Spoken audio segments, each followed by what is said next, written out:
Technology is a trap. Technology is a trap. Let's say, oh, by the way, this is Roger Thunder. Recently, let's create a scenario here. I'll get rolling here in a minute. Let's create a scenario where somebody is a gamer, or not necessarily a gamer. Let's take me, for example, being a pilot and wanting to, since I can't fly at this present time due to financial circumstances and other things, I might have a game and it might be called Flight Simulator. And it's not actually a game, it can be used to, let's say, keep current in IFR practices. You know, if you have an instrument flight rating, you have to have so many hours of flying in the clouds to be proficient and to be up to par legally and all that good shit. So you might practice on your flight simulator and you might log some time. Flight simulator is not an easy thing, and as a matter of fact, sometimes I think it could be harder than actually flying a real aircraft. So say you have a flight simulator and you are practicing, and you've had the flight simulator for quite some time, or let's say you have another simulator, a railroad simulator, a train simulator, which I have as well. And there's a company that is the one that makes these games, okay? So originally Microsoft would make these games. There was a Microsoft Flight Simulator and a Microsoft this and that. And as you go, you have the options of, let's say, purchasing or upgrading to another aircraft. Say you start off in a single-engine Cessna and you go through the preliminary basic training, let's say, in a Cessna 172 or a Cessna 172 RG, which means retractable gear. And you're used to using your flight simulator or whatever, and all of a sudden the people that produce the game or the flight simulator, whatever you want to call it, all of a sudden they change things within the core of the game. They change things, supposedly for an upgrade. And you might go, oh, wow, that's all well and good. Yeah, maybe my weather will be a little bit more realistic, or the terrain outside might have developed into more of a actual real-looking terrain, as opposed to sometimes not so, what's the word I'm looking for? Not so detailed is the word I'm looking for. Not so detailed or not so real, whatever. So you go, sure, an upgrade, that sounds great. So you go and click on your game and you get it rolling after the update that they give you, and you find out that things are awry. Things aren't like they used to be. You might have a hiccup in frame rates or lighting or response by the game. It could be a thing like a slowing down of, like I say, the frame rates, or a jumping or whatever. Not smooth. Well, it was operating smooth on the system that I had, let's say Windows 7, which to me, if you're a computer nerd, Windows 7 was probably the best platform ever. That's ended. I mean, you can still use Windows 7 like I do, but they upgraded 7 and they went to 8 and 9 and 10 and this and that and on and on and on. But when they upgraded, they started doing things like, instead of everything being real and right before you and having files and being able to manipulate files, things of that nature, all of a sudden you're finding that you can't manipulate the files like you used to if you go to like a upgrade with Windows 10. Everything is apps, baby. It's all apps, man, and that's just another leap in technology, but not for the better, because apps are more AI. Everything is AI, but when you get into an app, it's like an application is a fancy word for letting the machine do the work for you. Let's say like you wanted to go in and modify an aircraft. And I did that in the very origins of Microsoft Flight Simulator. I actually designed several aircraft, one being a Beech 18, because I had flown a Beech 18 in Hawaii. And so I knew the cockpit intimately, and so I found pictures of a cockpit, and through the technology, through the writing, okay, of the computer and little accessory software and stuff like that, you could actually make a cockpit which actually had an altimeter and a vertical speed indicator and fuel gauge and pressure gauge and flaps up and flaps down and all that stuff, and everything you could get working perfectly. And then you actually had the outside of the aircraft that could be designed or patterned after, let's say, the Beech 18. And I did other aircraft too, the Thunderbolt and a Beech Stagger Wing and some other aircraft. And at one time you could download my aircraft and fly them on Flight Simulator. That's when things were easy. That's when it was like, it didn't take a supreme computer nerd, or let's say somebody that can write programs for a computer. You didn't have to know as much as you, let's say, know now. So my point that I'm getting to is things upgraded and upgraded and upgraded to the point where only the people that were working on that particular project could modify things in the game.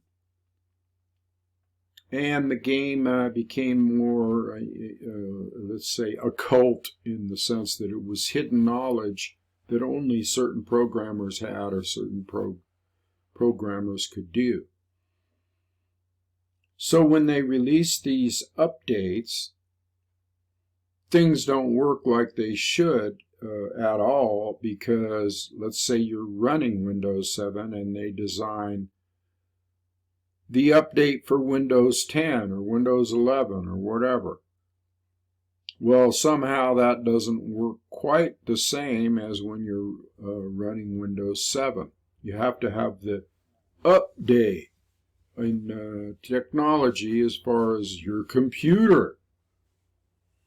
You might have to get a more high-end computer. You might have to get more gigabytes and more RAM.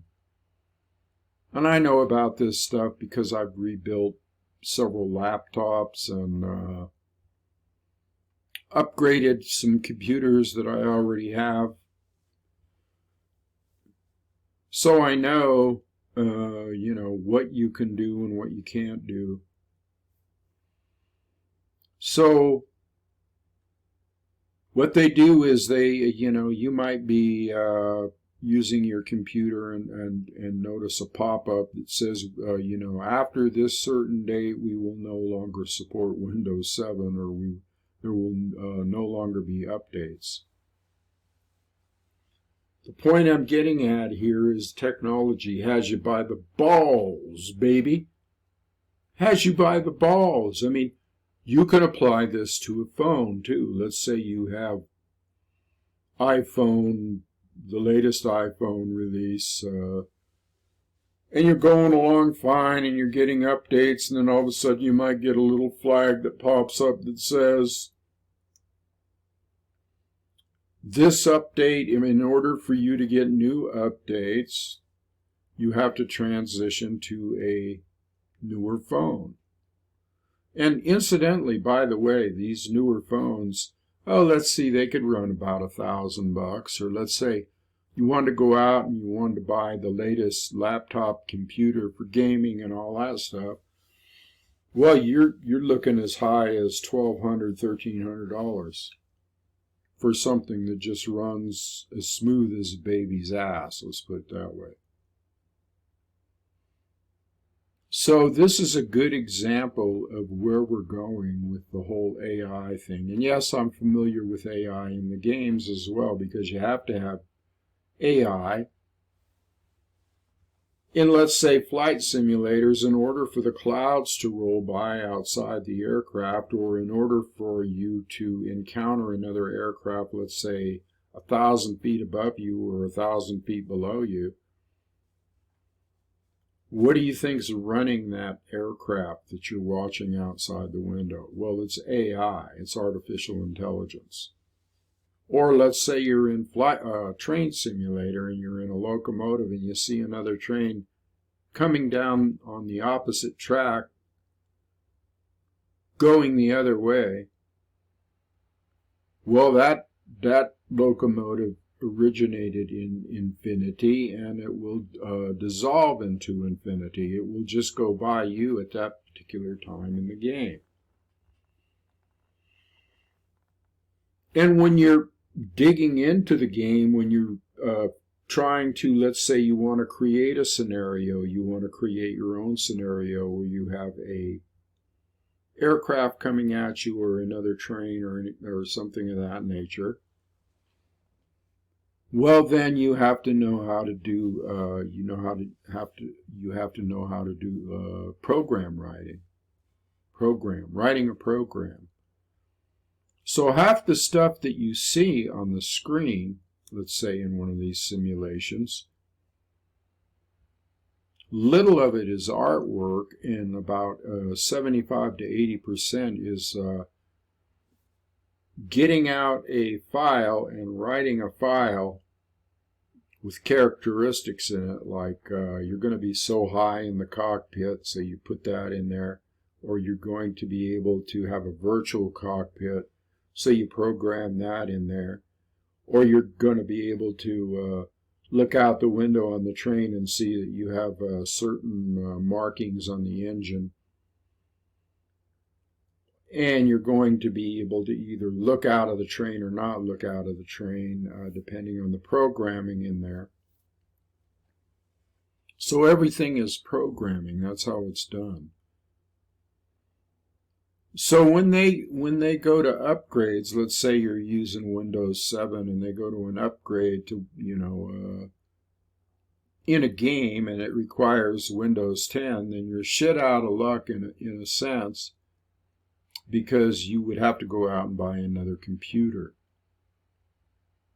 So the bottom line is that the technology is advanced far enough to where they wouldn't have to, they could support both games. They could support both versions, the older version and the newer version of a game, let's say, and have it run very smoothly.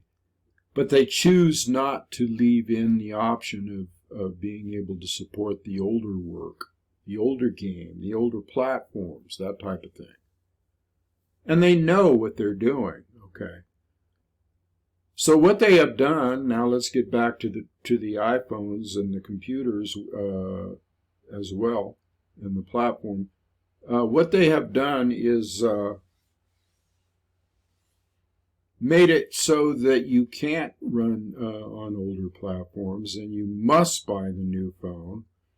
and you must buy this, and you must buy that. And again, when you go to buy these things, it's outrageous. Now, if technology was so advanced, and all these little microchips and circuit boards and stuff like that, which also I know about because I built shortwave radios, and I built circuit boards and soldered this and done that and put in chips with memory and the whole ball of wax.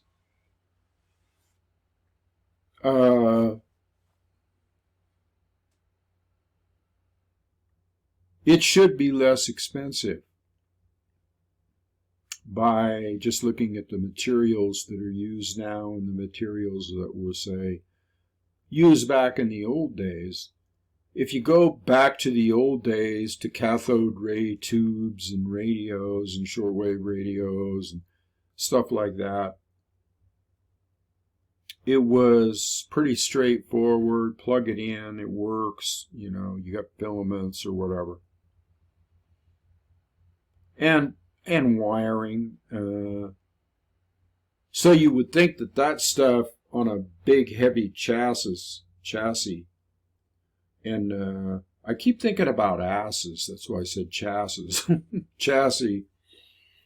You would think that it would be less expensive using little tiny components. Chips just boom popped out in a second on a machine. It should, by all accounts, be more reasonably priced, let's say. Shouldn't be that much involved monetarily once you get a production line going and chips popping out and mass production and all that good shit. So they are charging, they're way overcharging for the shit that you get, okay? And they're constantly telling you, so what's going to happen in the long run? Well, the people that can't afford the new upgraded stuff are going to be the people that are in the middle class or lower middle class, and the ones that can afford the upgraded stuff and can have money to burn are going to be people that are in the higher brackets of the income situation. They're going to be more elite, let's say, or more well-heeled or whatever. Money to burn. But what happens to the rest of the crew here? Well, the rest of the crew has to go in debt. Let's say you want to do an upgrade or you want to purchase a new machine or whatever. You might have to end up making payments for that $1,000, and then they have you by the balls again because you're beholden to them for money, for bucks, all right? So they have your ass in a sling, basically. Your ass is in a sling.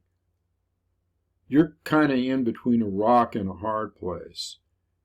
And how many people depend on, let's say, a computer to do research, to pay their bills, to pay the bank, to check and see if you got deposits in there, to switch money from one bank to another, to pay bills in general, pay the cable bill, go on there, and, you know, boom, takes it out of your account. Compare that to having to go 10 miles, drive 5 or 10 miles to a store or a outlet, say like a gas and electric company, and walk in and physically pay. And all the gas you spend and all the time and all this and all that. So they have us by the balls and by the fact that we just do things electronically now. We just do things electronically. Boom, boom, boom, boom, boom. Hit the keyboard, do this, do that. So we're dependent. What happened before we were dependent? What happened when we were back in the dark ages of before computers, and we had dial-up phones, and we had this and that? Well, we were actually getting more into the reality of life because we were using our time on creative projects or working around the house or going out and physically doing things in nature or creating enjoyment for ourselves on levels, being an artist, being a woodworker, a craftsman, getting out and getting exercise by going to some of these places. Now, we could do that back then because gas was cheap and, the store was right down the street, and things are changing radically, okay? And our dependence on technology is a death knell. It's a death knell, and that is what artificial intelligence is all about. So in a sense, they got you programmed in to be something you're not, something you were never meant to be. This is how technology, this is how AI, this is how technology is a death knell to the natural order of things. Now, it really wouldn't have to be, if you think about it lucidly. Would it have to be a death knell? Would it have to be a problem? Would it have to be something that is destructive, as in destroying your bank account, or, just destroying your ability to function on other levels? It doesn't have to be. It could be used in conjunction with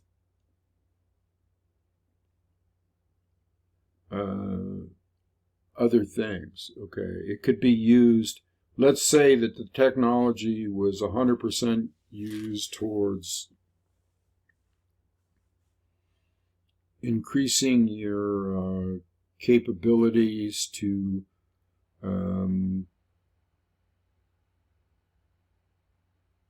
be more healthy, or increasing convenience in the sense that you could still do creative things, but you wouldn't necessarily have to do a whole bunch of manual labor. You could have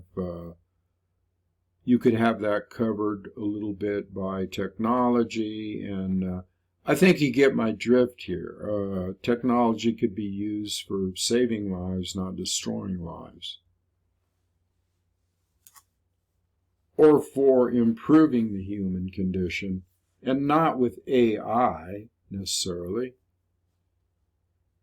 You can have advanced machinery or robotics in the sense without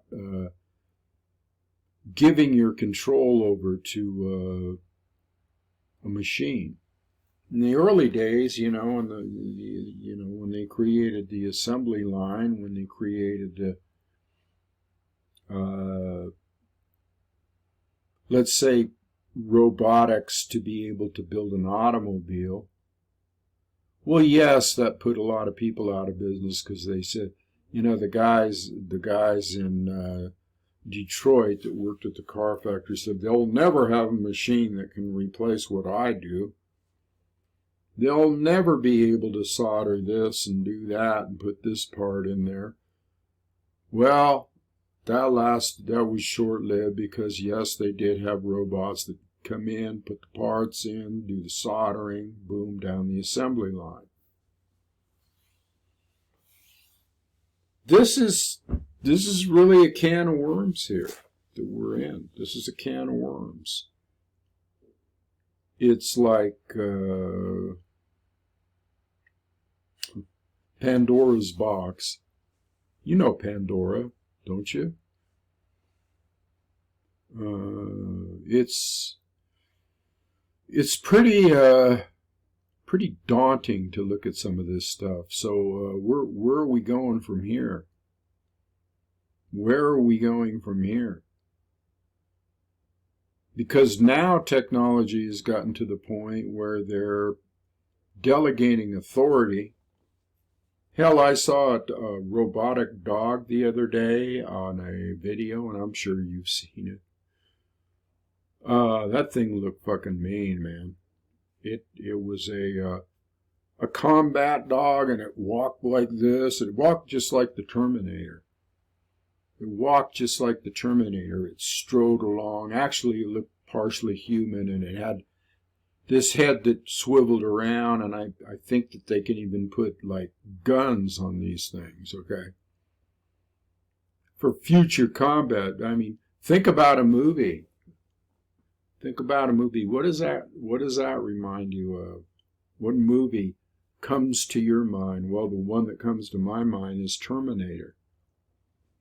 Terminator. You got robotics with kind of a real flesh, or it's so synthesized into being able to appear real. I'll get that out. See, I get on here and I just let things flow, and I'm not perfect, whatever. As long as you understand what I'm trying to say here. I often just channel shit right out here. Start thinking about something, and my mouth starts moving, and all these thoughts come in, and boom, it's out there.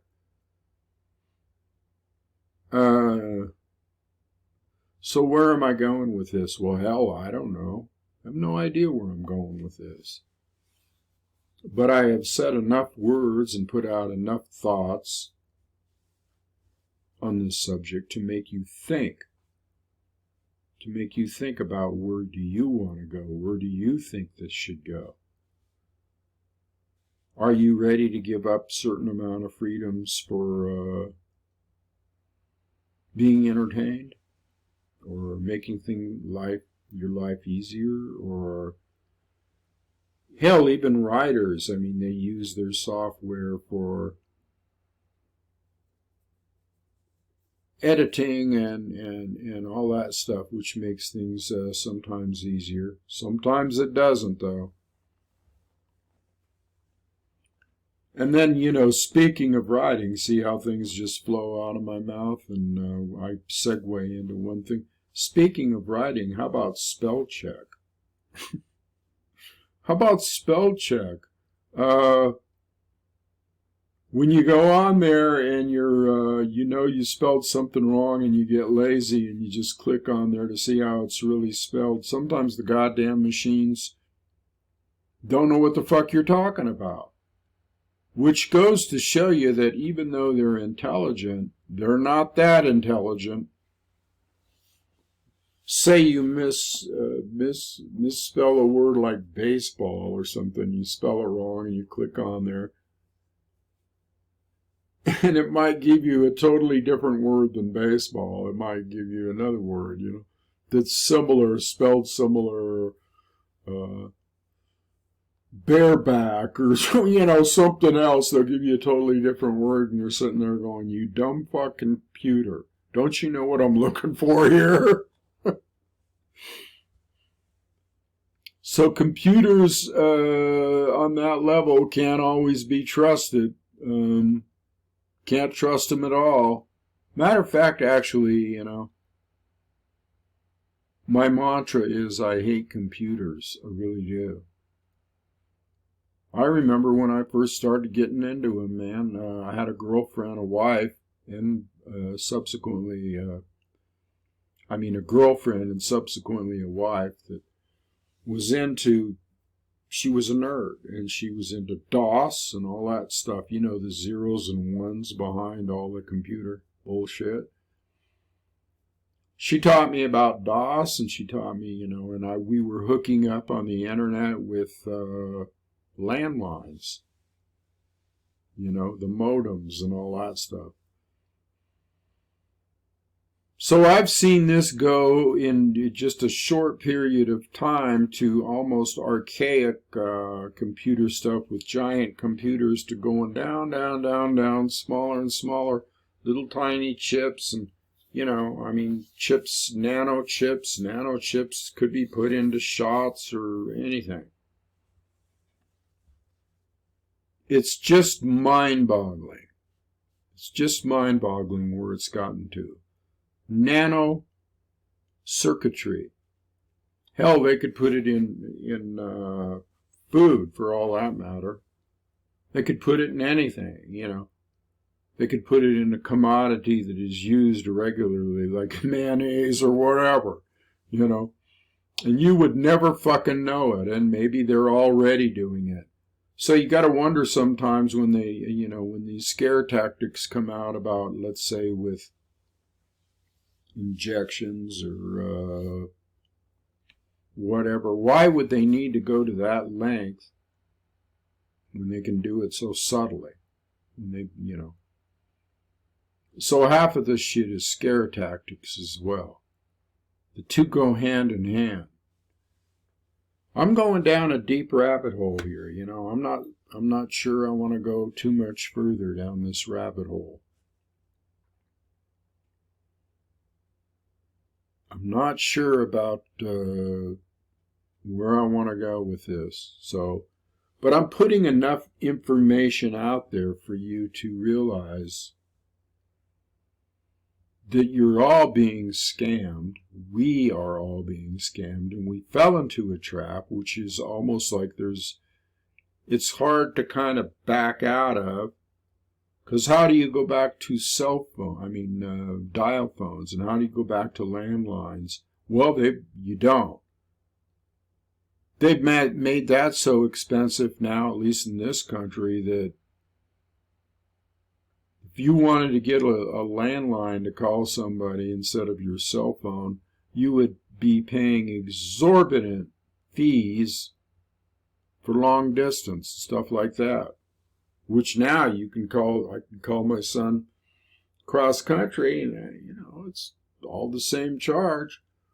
They get you in the long run, though. They get you in the fucking long run. Anyway, so I guess I'm gonna quit waxing on and waxing off, and I should just take some time off from even doing videos. I think I may do that. Because here I am sitting in front of a computer. But these things come into my mind, and I'm like, okay, well, I'm kind of bored here. Let's go on the old... let's play a game on the computer called Thunder, informing people about the drawbacks of technology. All right, I'm out of here later.